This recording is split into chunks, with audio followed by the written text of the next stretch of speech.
Welcome to Permission to Kick Ass, a podcast about leaving self-doubt in the dust, punching fear in the face, and taking bold action toward your biggest dreams. I'm Angie Coley, and let's get to it. Hey, and welcome back to Permission to Kick Ass. With me today is a very, very special guest. I've been trying to get her on the show for a while, but this is Claire Fernan. Say hi, Claire. What up, Angie? So Claire is very special in that every show that you have ever read the notes on, like the bullet points, the emails that go out, Claire is the one that helps me write all that. And she does a great job of stepping into my shoes and being Angie. A lot of the bullets that you write are like, I start laughing out loud. And the ones that I cut are even funnier. Those are generally my more risky ones. Yeah. Oh man, did we keep a bank of those somewhere? Someday I'm going to have to make a post I think about on the G Drive there is one. I think the favorite one that comes to mind is the one about a glory hole. Yeah. Someday I'll have to just do it like the ones that didn't make the cut, but were too funny not to share. That's great. So tell us a little bit about your business and what you're doing. Well, it's funny that you asked me this question because a couple of weekends ago, I was at a networking conference. It was the 10X Growth Con, Grant Cardone, and my friend had just dragged me to it. She's part of the community. I didn't really want to go, which sounds terrible, but I was like, all right, I'll go to one day. I'll see how it is. And my plan was just to like go there and observe, like not really interact with anybody, but it's a huge networking event. People want to talk to you. So the very first person, they're like, oh, what do you do? And I'm like, I'm confused. That was literally my answer. What do you do? I don't know. I'm confused, which they just laughed and were like, yeah, me too. And part of the reason I say that is like my business is in a huge transition phase right now. I was a hospital pharmacist for 10 years, left that, became a copywriter, did copywriting for about like year and a half, 2 years, but realized there were some things that just weren't jamming with me. And now I'm doing something completely different from both of those. Yep. I'm a flight attendant on private jets. I make no sense on paper, but somehow it makes sense to me. I love that. I think there's our quotable quote of the episode right there. I make no sense on paper. I literally don't, but you know what? It feels good. It works for me. Well, it was funny too, that we were just talking about like, cause I went into my like radio announcer voice, right, as we were preparing to record, and you were like, ew, it was like that voice that you used for the phone sex operator back in, what was it? Episode, I want to say 7 with Carolyn and Annie. Yeah. I feel like I'm like a walking encyclopedia of all your podcast episodes. Like there's so many like things like sort of here. Like it's just like, boom. Okay. Yes. That episode with this guest, you said this. Yeah. You know that I'm a big fan of doing all of the jobs because I've pretty much done all of the jobs. Yeah. Well, there's, value to be gained in all the jobs you do, even if they seem completely unrelated. Like there's skills, you're picking them up and you can use them. That's all, tell me a little bit more about that. Cause I feel like that's a conversation that I have with my coaching students a lot, especially when they come into writing and they're feeling like, what do I have to offer here? And I'm like, I don't know, 20 years in the workforce, just for starters, plus all of your awesomeness. Like there's more here than I'm starting at the bottom as a writer. Yeah, absolutely. And I think when I first made the pivot from pharmacist to copywriting, I struggled with that so bad. I was just like, to me, like in my pharmacist career, I had all these letters behind my name. Like I could apply to any job. I got in the door, but like copywriting, I was like, I'm a nobody. I have no skills. Like, what do I do? Like, nobody knows me. Like, it was just like, you go from the top to the bottom.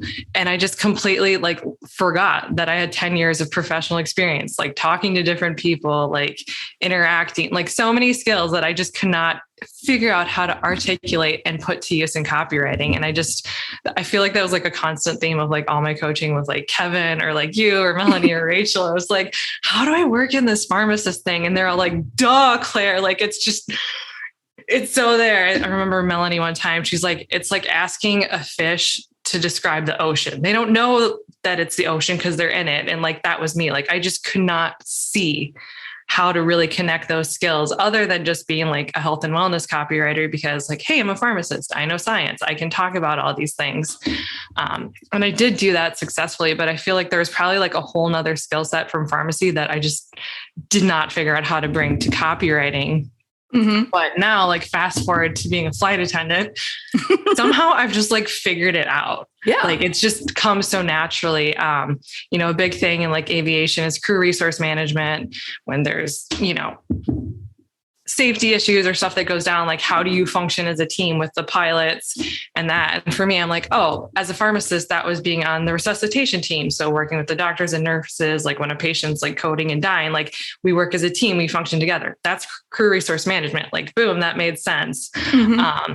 And I think another thing with flight attendant work is just like owning the identity of it. Because I went from being like such a pharmacist with like all these letters behind my last name to being a copywriter where I kind of viewed myself as a nobody. To say I was a copywriter felt so uncomfortable. Ooh. But maybe, I don't know, maybe it's because like I struggled with that as a copywriter. Like once I decided to like get into the flight attendant role, I was like, no, this is what I am. Maybe I just listened to your podcast enough and like heard enough people talk about it. I was like, okay, I'm going to say, this is who I freaking am. Uh-huh. I know. Well, identity is such a huge part of it too. And totally. I think we don't even, I think this is probably the first time that we're even really talking about identity and its role in starting to be a freelancer, to be a writer, mm-hmm. whatever you're doing as a business. Like you have to be comfortable saying, this is what I am. This is what I do. And if you've already got some sort of like nervousness or anxiety around, maybe I do this. I don't know. I haven't gotten paid for it yet. Like that has a way of bleeding into the interactions and not really, generating that faith in somebody that wants to give you a chance. So you almost have to own it before you feel ready. Would you agree?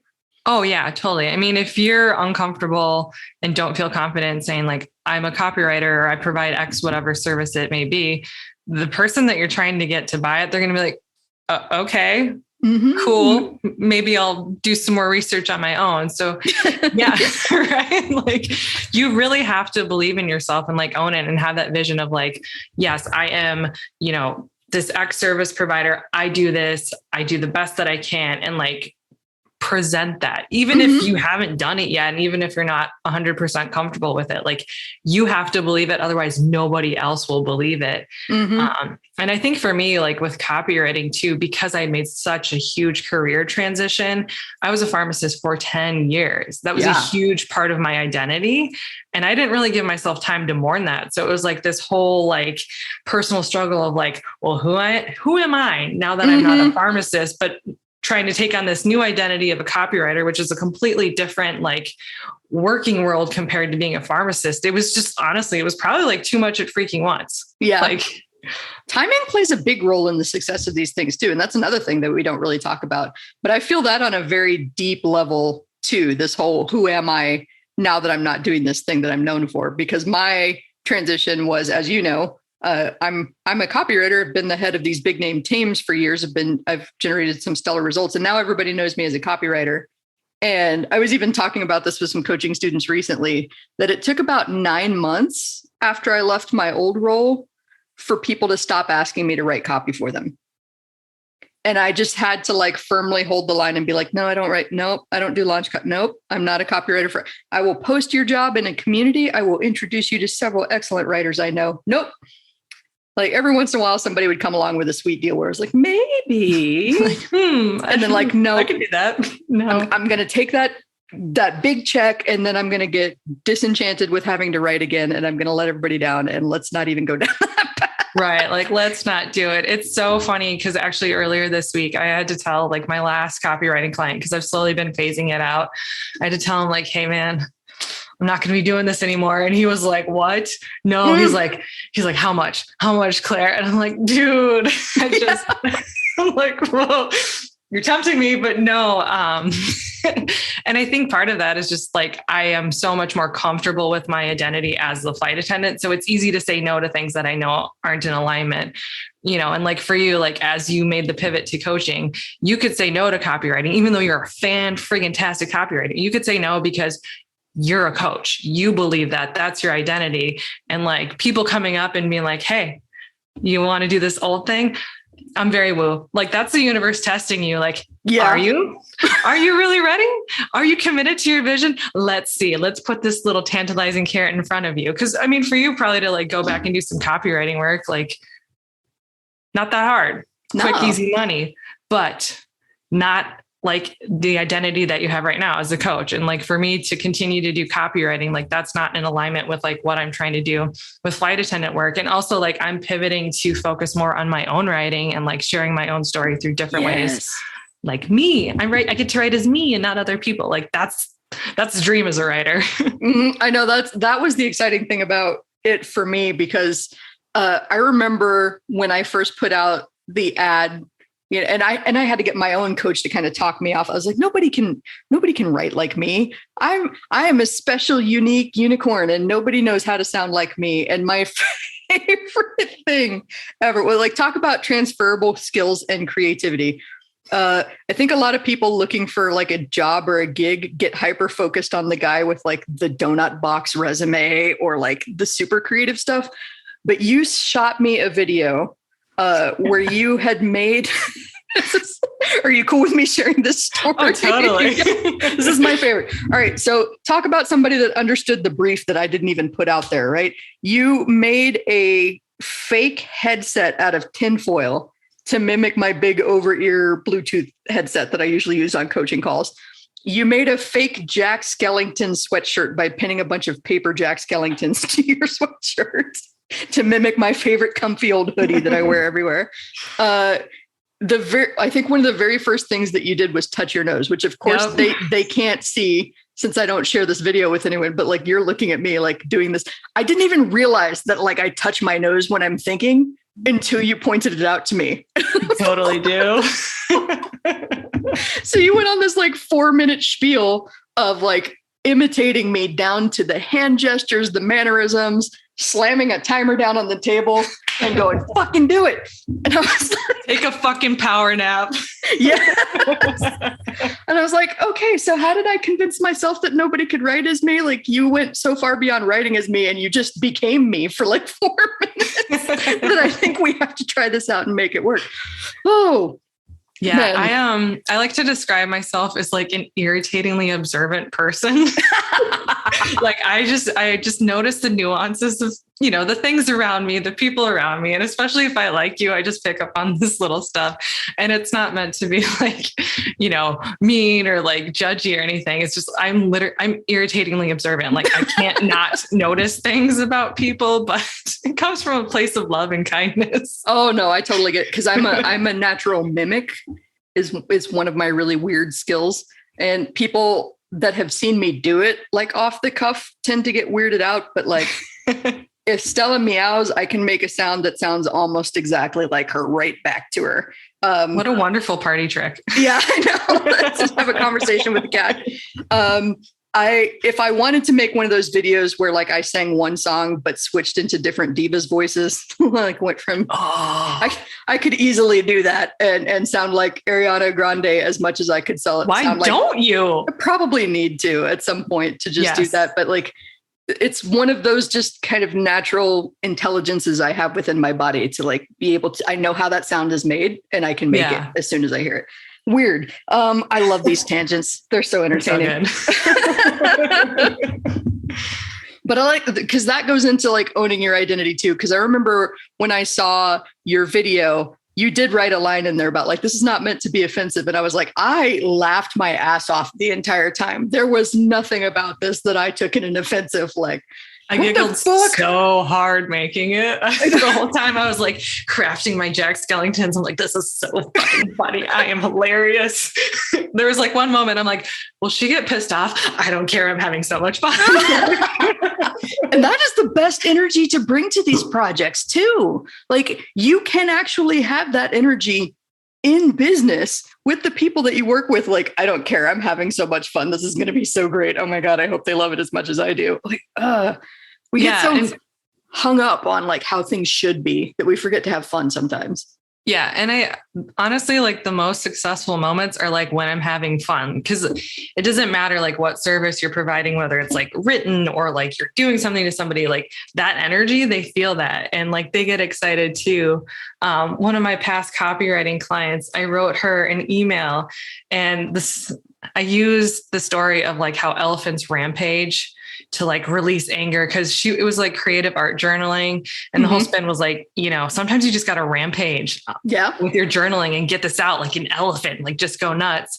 And I'm like, this is like really weird and out there, but I love elephants. One of the things I've always admired about elephants is the fact that when they do get really fucking pissed, they're just going to go on a tirade through a town and stomp on whatever. And like when you're angry, sometimes like that's just what you want to do. So I'm like, this is weird. It's out there, but I love it. So I'll just see what she thinks. She loved it. You know what I mean? She's like, this is my favorite email ever. And like, honestly, that's probably like my favorite email that I ever wrote copywriting is like the elephant rampage. Cause it was exciting. It was fun to me. And like that energy carried across. One of my favorite ones that I wrote was back in my corporate days where, so the merchandisers that we worked with all fancied themselves marketing experts. And when I would ask them questions, they often wouldn't have answers, but they just were firmly convinced this was the direction to go. And I would get supremely annoyed. But so they came to us and this was a hardware store that I worked for. So I was very astonished one day when they were like, we need to do a Valentine's Day sale. And I was like, what do we sell for Valentine's Day? This is a hardware store. And they're like, and I was like, exactly. Like, we don't really need we brought in an orchid in a pink pot with a heart on it. So we have one lone product in 100 stores with thousands of SKUs that could be a Valentine's Day thing, except for maybe all of our potted flowers out in the garden center. I'm like, how the hell am I going to make this promo work? And that was when I turned into sarcasm. Like that email became chocolate schmocklet. And we were like, these are all the things that you should absolutely not come to us for Valentine's Day for. And I think there was a scale, there was a body weight scale, a vacuum cleaner. There was a doghouse for when you do this shit and you get in trouble, and you're part of like asterisks on everything saying, if you buy these things, we take no liability for what your partner does to you. If you do decide to come to us for Valentine's Day, you should probably get them this orchid in a pot. Just to soften the blow. Yeah. Like, here's the only thing that we have for Valentine's Day. And of course, the merchants didn't really like it, but we had so many customers writing in and going, I am laughing all the way to the store. We sold for Valentine's Day scales and vacuum cleaners. For real? Yes. That's awesome. Well, like that's the power of the whole energy changes when you can actually let go and have some fun with it versus trying to force it. And that was, before we started recording, we talked about burnout and trying to force it and trying to make it through something that it feels like you quote unquote should be doing. Do you want to speak more to that? Yeah, I feel like a lot of my time as a copywriter was riddled with like these expectations that I put on myself of like what I should be doing, how my day should look, how much I should be making, how I'm doing this. Like, it was just, honestly, it was so much pressure that I put on myself and it was so unnecessary, so self-created. I remember there was one day last summer, I was like out walking the dog and like, I was just so stressed out. Like, oh my God, like I'd taken on way too many clients, was like salty because I wasn't charging enough. I'm like, oh, why did I do this to myself? And this question popped up in my mind. It was like, what are you trying to prove? And like, who are you trying to prove it to? And the answer just is crystal clear, myself. Like, I'm trying to prove something to myself by like pushing, like getting up at 4 a.m. and writing till 10 p.m. Like, nobody else cared. Like, everyone, honestly, like all the people like in the copywriting circle, like all of them believed in me, but like I didn't believe in myself. So I was just like pushing myself to the nth degree. And yeah, I got burnt out real hard. And like, I knew burnout was coming because when I got COVID last August and I was finally able to like have a week where I'm like, oh my God, I don't have to leave my house. I don't have to write anything. I can take a nap, wake up, watch a Disney movie, take another nap and be left alone. I was like, oh, I love this. And I'm like, wow, this is really sick that you're like happy that you have COVID because then you don't have to do anything else. Like, talk about a sign that like running myself ragged, that I'm like, yay, I'm ill and I don't have to do anything. Oh gosh. Yes. Well, but good on you for recognizing that that's not the healthiest mental space to be in. No. And so like after I recovered from COVID, I was like, okay, like I need to change some things. I put some boundaries in place, but I'm a Virgo Scorpio rising. This is a lot of like intense, super high perfectionist energy, like must achieve everything. Like slowly over time, those boundaries kind of like whittled away. And then one day I woke up and I was like, I don't want to do anything. I don't want to get out of bed. And I was like, well, this is new because I've never like felt that throughout my entire life. I mean, like to get through pharmacy school, like there were some weeks where I had exams, like 4 or 5 of the days, like studying super intense. So like, I'm used to like functioning under a lot of stress, but always like got up, was going to do what I had to do. But to wake up and be like, I don't want to do anything, even get out of bed. Like that was, whoa, that was like a big wake up call for me. And so that at that point, like I got really serious about like anything that I don't absolutely have to do, it's going. And I cut back so much stuff. I had to focus on Claire and just like really, really cut back on what I was doing. I've been in that position before too, where it's like, even when you know that this thing is going to do good for you and you love hanging out with these people, it's like, I just can't. Yeah. I can't. And it goes back to the energy. Like, do I want to bring my salty, exhausted energy and like, probably like some, like jealous vibes, like, oh, how many clients do you have? You're getting paid what, like nobody needs that crap. Like, ew. So I stayed home. And a lot of what I did with that time is kind of do some soul searching. And I remember Rachel Mazza, she had sent me the Clarity Field Guide, and that's a book you've mentioned a couple of times where they talk about like the seasons of business. And I'm like, okay, I'm in the doldrums here. Like I'm just kind of drowning, barely keeping my head above water. And one thing that's really helpful in the book is they have journaling questions, and I love journaling. So took myself down to the beach with this book. And I remember the question that like was really kind of like a come to Jesus moment for me. It's like, I don't remember the exact words, but basically it's like, what's one question that you don't want people to ask you and have to answer? And for me, that question was, do you like copywriting? Because the answer was no. And as soon as I admitted that to myself, like that was kind of like a big shift and like a big weight off my shoulders, because I'd been fighting that, I think when you're someone who's in a creative field, like trying to make money off of it, it's really hard. Like I'm a great writer, but still just like that concept of like, well, how do you make money writing? And, copywriting, like you go online, there's so many things. And it's so funny. You talk about all the time on the podcast, like bringing your laptop to the beach. Who the fuck does that? Yeah. One of the first things that I saw online about copywriting, it was literally an image of a dude in a hammock on a beach with his laptop copywriting. Like, oh my God, isn't this life cool? No, first of all, I'm going to fall on my face out of this hammock because I am the opposite of whatever the hell Grace is. Second of all, I'm going to land on my laptop and probably crack it in half and fill it with sand at the same time. And none of this is going to actually relax me. No.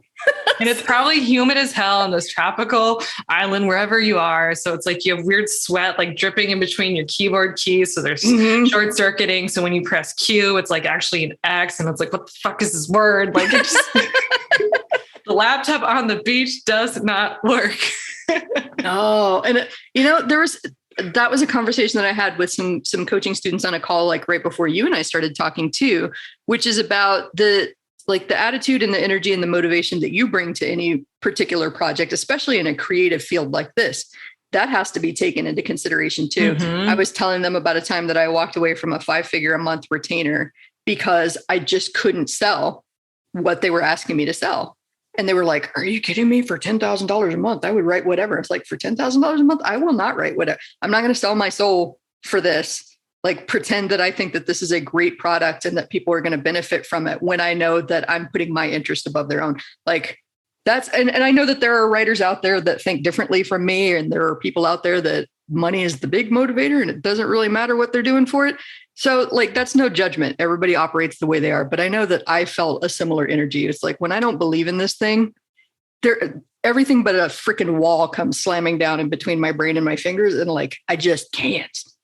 Yeah, totally. And like, when you don't believe in what you're doing, the procrastination techniques that you implement, like you get real creative. It becomes an Olympic sport. Like, I'm gold medaling in procrastination. How about you?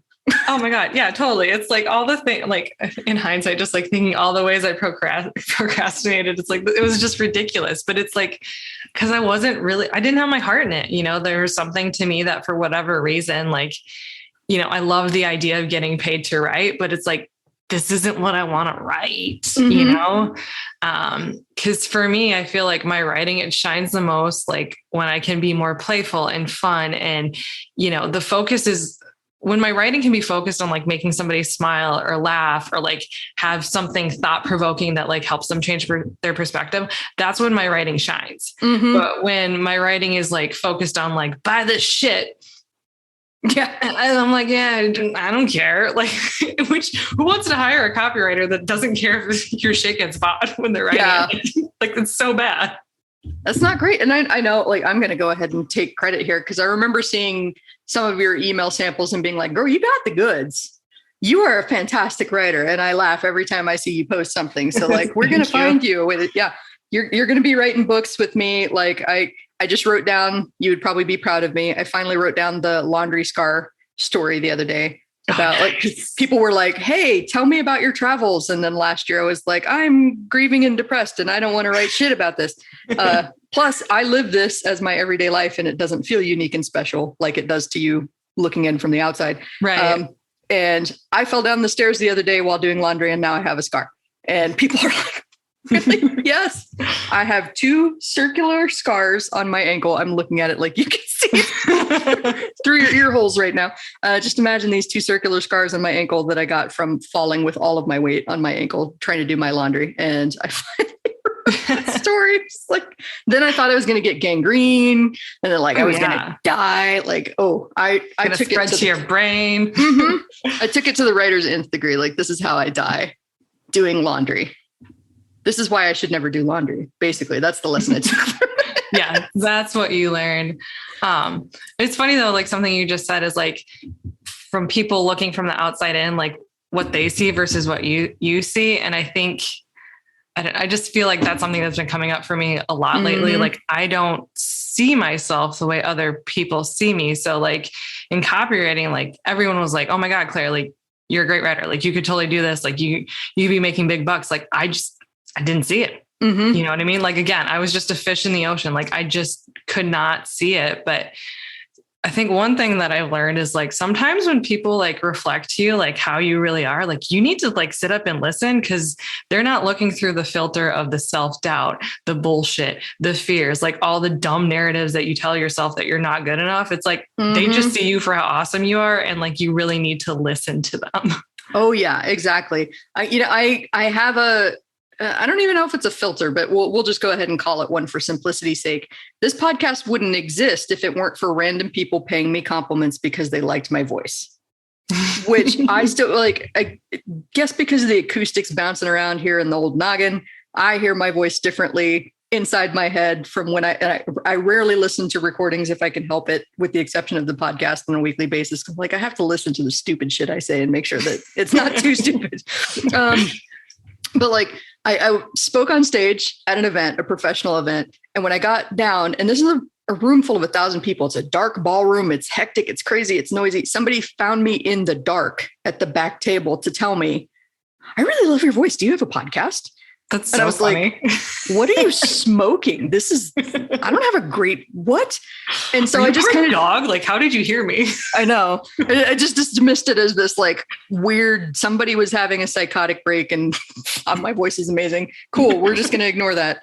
Then the second time I spoke at an event, it happened again. A different person found me in the dark, in the chaos to tell me, you should have a podcast. Do you have a podcast? And I was like, no, but this is weird. This is twice that this has happened to me. I don't know what's going on.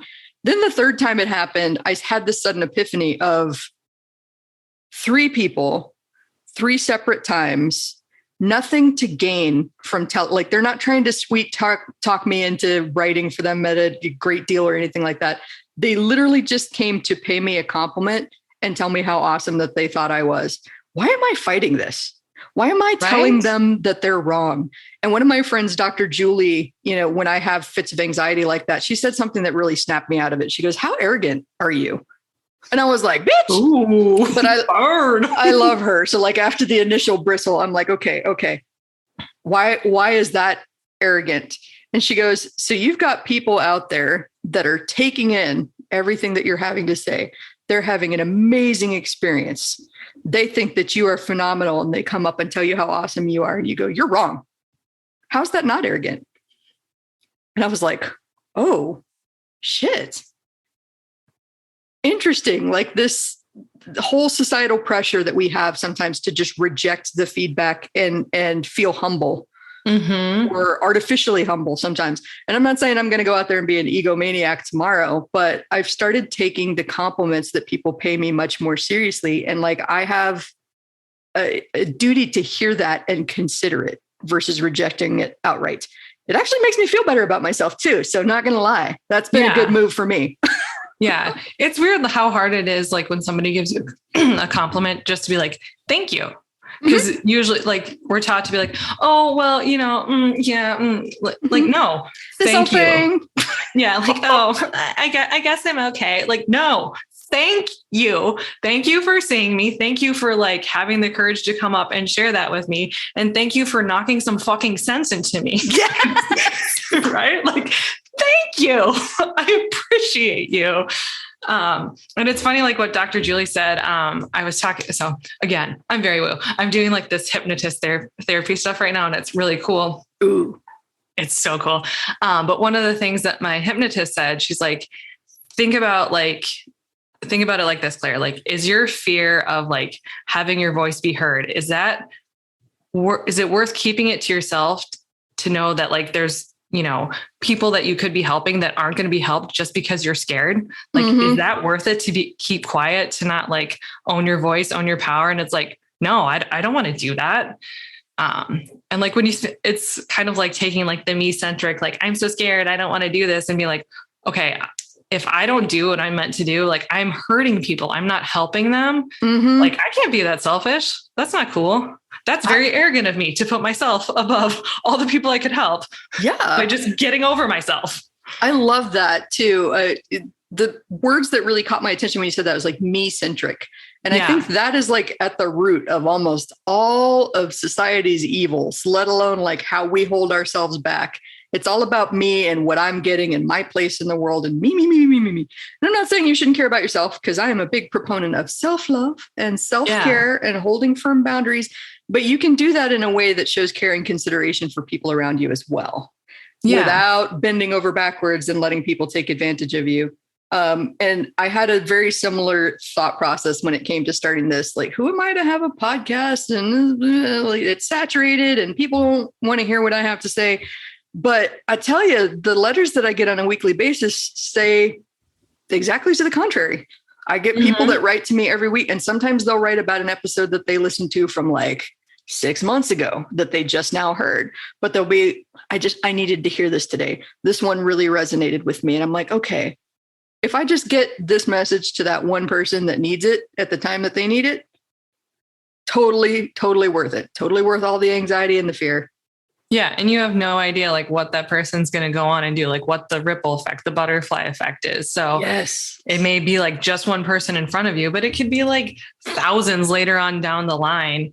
And it's just getting out of your own damn way, like getting over your fears.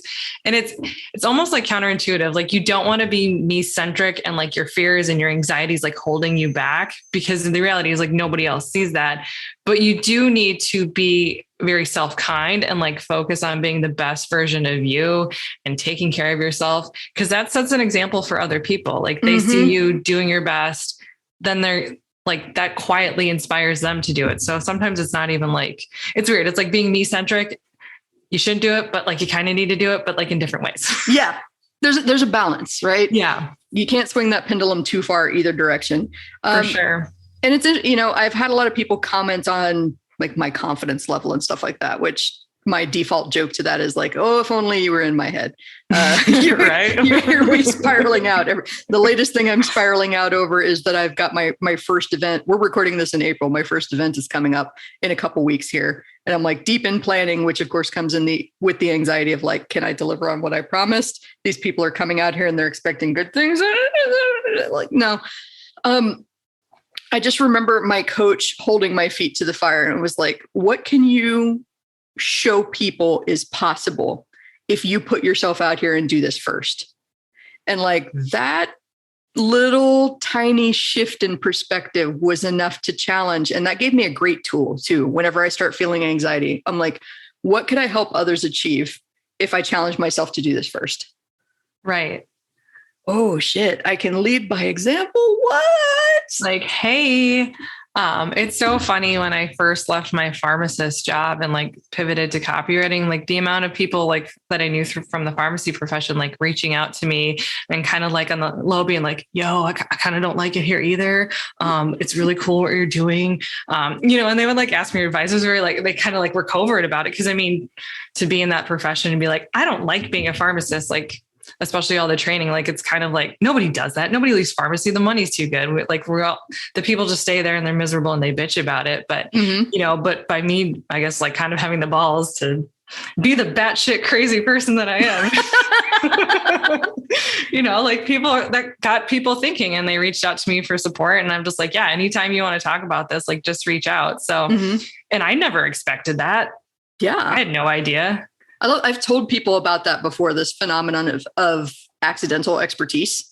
Yeah. And like people see you as the expert in something, even if you don't recognize that. Like, I doubt that you're going to start a business tomorrow that is focused on helping pharmacists quit their jobs. No, but it is something that you could potentially coach people through in the medical field in the future if that was an interest, because you've got people that already see you as somebody that paved the way and has that experience. And you didn't have to go to school to get the how to leave your pharmacy job and start a new career degree. And like, honestly, it's not even just like leaving pharmacy specific. Like I've just gotten a point in my life where I'm like, where if I'm doing something and like, it doesn't feel right, I'm not going to keep doing it. Yes. I took a full-time copywriting position, like employee. And after 2 months, I was like, yo, I don't like this. I don't want to do it. And so I told them I quit. And my friend, he's like, Claire, you've been at that job for 2 months and you're already quitting. He's like, you got big balls. I was like, yeah, big dick energy, man. Like, we're like, what good does it serve me to stay there when I know, like, I don't like the corporate structure. I'd never done it before because I'd been a pharmacist. Like, I don't like it. It makes me feel like crap. And it doesn't serve them either to have an employee that like hates how they run their business. So it's like, it's in both parties' best interest for me to leave. So yeah, if I don't like it, I'm not going to do it. And I'm not going to stick with it and convince myself that like, because I spent X amount of time getting to this point, or like, all those things of like, well, I've spent so much money on this coaching and I've done this and all that. No, if it makes you fucking miserable, stop it. Do something else. And it can be something temporary, like even to just pay the bills. Like, on paper, I look batshit crazy. I know that. I'm a pharmacist with a doctorate, 18 letters behind my last name. I loved that, became a copywriter, and now I'm a flight attendant. Like none of that makes sense. It doesn't. But are you happy? I'm happy. I have so much freedom in my life. My bills are paid. I'm having a good time, and I'm figuring shit out as I go. Yeah. And I think that's okay. Like, I love that you brought this up, because I think that's another thing that we don't really talk about in entrepreneurship a lot, which is the sunk cost fallacy. I've spent so much time, so much energy, so much money on this. I have to stick with it. It's that stupid meme that we've all seen online with like on the top panel, it's the guy that's digging for diamonds and he's like 2 inches away from finding the diamonds. And on the bottom panel, it's the guy that was 2 inches from diamonds, but he turned around and walked away because he was pissed off. Maybe he doesn't want any fucking diamonds. Yeah. Maybe he wants rubies. Okay. And that's fine. Go find the damn rubies. Maybe he doesn't want to dig anymore. Like, maybe he wants to pan for gold instead of digging for diamonds. Yeah. Maybe he's just hungry and wants a damn sandwich. Like, go get your sandwich. Yep. It is totally okay. Like, you don't have to stick to something because, I made a commitment, and I meant like honor your commitments. Obviously, don't be somebody that just like leapfrogs from things to thing. But like, if you are straight up miserable in something that you agreed to try out, it's totally okay to be like, well, I tried that. I don't like it. I don't think I'm going to like it. There's no sense in continuing on this. Yeah, exactly. I think you have to have a good level of self-awareness to know, like, there is quitting and giving up on something too early. And that happens because you don't believe in yourself, because, that's like imposter syndrome, like those negative self-narratives. But then there's like forcing yourself to do something that in your core you don't want to do. And that's the things that are like, okay, every time I sit down to do this, my head hurts, my neck hurts. I get super bitchy every time I'm doing this thing. Like that's a sign you're doing something that you don't really want to be doing. Mm-hmm. So just admit that to yourself, because the second you admit that, like literally like the weight lifts off your shoulder. When I finally said to myself, I don't like copywriting, it was like, oh, like, literally, like I am 500 pounds lighter. And then it was kind of like, well, what the fuck do I do now? But it's like, whatever, I'm going to figure that out later. But for now, like, I know, like I cannot continue to force myself to do something that I don't genuinely enjoy. So I'm going to do something else. I love that you brought that up too. This resistance is a sign, I think. And we tend to wish it away or rationalize it away or do anything but pay attention to what it's trying to tell us. And I think of resistance these days as a messenger of sorts. Like it's trying to tell me something about what I'm doing here. Is it trying to tell me I hate this? Is it trying to tell me I'm scared of this? Is it trying to tell me that maybe I should be doing something else? I don't know until I stop ignoring it and stop explaining it away and actually sit with that supremely uncomfortable feeling, especially if I've invested a lot in something and going, all right, well, why am I resisting this? What's going on here? Why am I feeling so blocked? It's funny to me how over the years, as somebody that's dealt with like some intermittent chronic pain, how often the pain I'm holding in my body is something related to the emotions that I'm feeling. And just by acknowledging those emotions and like articulating it and starting the process of dealing with it, the pain will release. Oh yeah.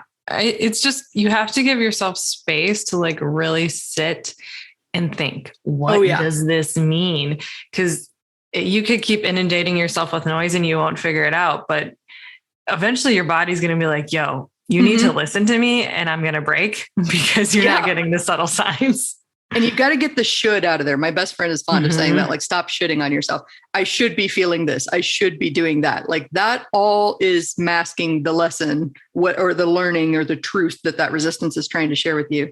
And I know one thing that really helped me stop resisting the resistance, to get like super meta, was this rule that my best friend and I developed like a decade ago, I want to say, but it's, I can't talk to me in a way that they wouldn't.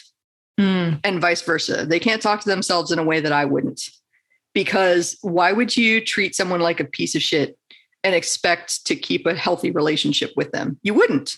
Nope. So if my best friend comes to me and says, you know, this person really hurt my feelings and they're sobbing and they've, you know, just got a lot of big feelings right now, am I going to hug this person and maybe go get them a pint of ice cream? Or am I going to be like, you stupid asshole, here's everything that you did wrong and why it's all your fault that you're feeling this way? That second one, I would probably say to myself in a past life, because it's acceptable for us to be mean as fuck to ourselves. Oh, I've been such a raging bitch to myself. It's like, why? Why is this self-love and self-support such a radical fucking idea? Like, why is it cool to be miserable, more miserable than everybody? I've suffered more than everybody. Oh, look at all these pains that I've gotten, all this stress. And I'm working 20 hours a day. Oh, I'm working 22 hours a day. Like, fuck you. Fuck you. No. You work your 22 hours a day. Yeah, those are not accolades that I want at all. You can take that crown if you want it. I know. Like, the funniest part of this whole travel adventure to me was that you were talking about people seeing it from the outside. I know because people have told me that there is an impression of like independent wealth in doing this. And like, there's a reason that I can travel that other people can't. And it's because I have money. I don't. And I have a lot of student loan debt. I have just structured my business in a way that allows me to travel. And that was a conscious decision that came with its own set of hardships and its own internal demons challenging me to like find a way to make this thing I wanted work. But I don't know, like, the ranting aside there, I think the point is, have the bravery, like Claire, like me, if I can presume to say that, to validate your own feelings. Yeah. I don't want to do this. You have them for a reason. And, you know, I'm not saying that like it's like once you acknowledge like, okay, I don't like this, like it's totally easy. Like leaving pharmacy, one of the hardest decisions I've ever made. I decided to make it super extra hard and get a divorce at the same time and move to a new state. Cause hey, why do things one at a time? Overachievers Club, left my job, started a new business. I'm going to do it. Oh, Yep. And even like making the decision to pivot away from copywriting was a really hard choice. And part of it was like, I invested a ton of money in coaching and like stupid stuff too. Like, oh my God, the amount of like unused branding photography that I have is like, like, I'm just going to like start putting them on Instagram. Like, yo, I paid for this. They're pretty, whatever, like just to get it out there. So like, these are hard decisions. It's tough pills to swallow, but like in the end, like you come out so much better for it, especially like when you're making decisions that can move you more towards an alignment and like what genuinely makes you happy. Mm-hmm. Working to be miserable, it's not a way to live. Yeah. And, I feel like society is definitely changing. Like there's a shift towards like, more non-traditional stuff, like really finding joy. Like it is possible. Mm-hmm. It's hard because you have to buck what you've been taught, like what society has been showing you, but like you can do it. Mm-hmm. Anything can be undone. Anything. Joy and happiness are a choice and a pursuit.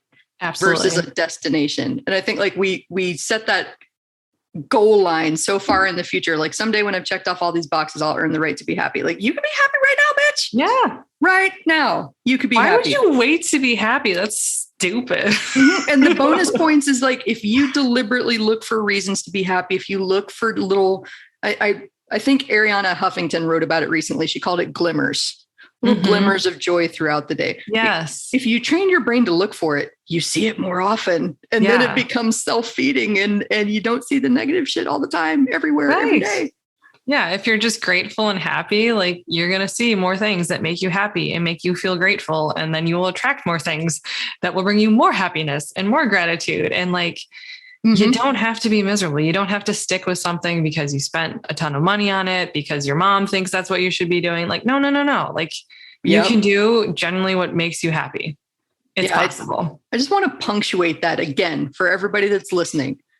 If you make decisions that move toward your own happiness and your own joy and helping the world at large around with you without focusing on what you should do and what everybody else thinks about what you're going to do, then, that capacity for joy is so real.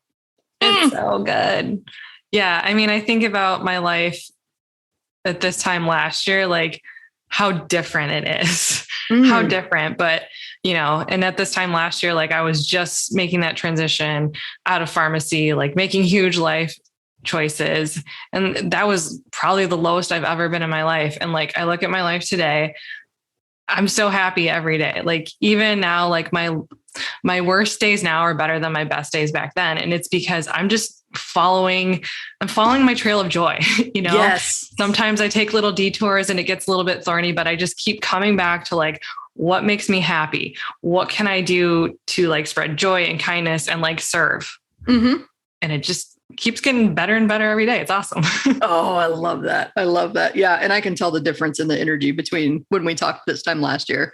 Oh my God. You know, what's really funny? You mentioned the resistance and like, what is the resistance teaching you? That was literally one of the very first coaching advice you gave me. And I'm like, what the fuck does that mean? I was like so angry. I'm like, I don't even know what that means. I don't know what to do with this. Like, oh my God. Now I'm like, oh, I get it. So thank you, Angie. Yeah. My pleasure. I remember that was a good learning experience for me as a coach too, because I'm giving this, sage wisdom and it makes perfect sense to me. And there's a certain, like, you have to be good at reading people as a coach too, right? And tell when the messaging is, it's causing confusion, it's causing frustration. There's something here that I need to kind of dig a little bit deeper in. And I remember being like, did I piss her off? What's going on? Like, I feel like I'm a decent coach, but that just felt like it hit all wrong. And then we wound up like, did we talk for like an hour when I was driving? Yeah. I wound up giving you my number. We were talking for like an hour where I was like, I feel like the advice that I gave you caused some strong feelings. And I just want to make sure that I'm actually answering the question and actually helping. Yeah. Just like throwing some wisdom at you and being like, figure it the fuck out. Bye. Yeah. Yeah. And I remember the day that you gave me that advice. That was also a particularly low day, as the stability of my mental health depended on whether I could get my butthole lasered or not. I remember that story. Did you post that somewhere? No, I haven't. Please put it in your book. This all needs to be a book, by the way, too. Like 110%. That will be a chapter in the book. But for now, I'm not going to explain it because it's kind of weird, but just leave it and let it be mysterious. And then that way people can ping you all over Instagram and be like, I need the laser butthole story. Because that's what I want to be pinged about on Instagram. As if there's not enough creeps on there already. Oh, true. Maybe don't ping on Instagram. Just use the hashtag butthole laser. Yes. Please do not slide into my DMs about your butthole laser. On that happy note, tell us more about where to find information on you and what you're doing online. Well, speaking of Instagram, so right now, like, I'm in a transition. So the website, I have a new website that I'm building, not quite up yet. But if you want to connect with me, Instagram is the best spot to find me. My handle's the Claire Marie. It's going to be a lot of yoga, a lot of silliness, just kind of me living my life. You'll see kind of some of the behind the scenes of the corporate flight attendant world. So yeah, come check me out. Excellent. Yes. And I can attest to the fact it's very fun to watch all of the adventures. Maybe that's the funny thing too. Cause like I travel full time, but you do a different kind of travel that I'm like, oh, what is she traveling to today? What's going on? I'll make sure that they have a clickable link in the show notes. And thank you so much for being on the show. It's awesome. This was so fun. So that is it. Another awesome episode of Permission to Kick Ass on the books. If you want to know more about the show, if you want to know more about me, Angie Coley, and the mission I'm on to help entrepreneurs punch fear in the face and do big, bold things, then head on over to permissiontokickass.com. That is all one word together, permissiontokickass.com. Make sure to sign up for my email list so that you know whenever there's a hot, fresh, and ready podcast episode out for you. And also on Mondays, I like to send out a little newsletter called Kick Monday's Ass. I'm sure you're totally surprised by that. So thank you for being here with me today. I'm Angie Coley. Make sure that you share this with a friend that needs to hear this message today. Like it, share it, comment wherever you're listening to this today, and let's go kick some ass.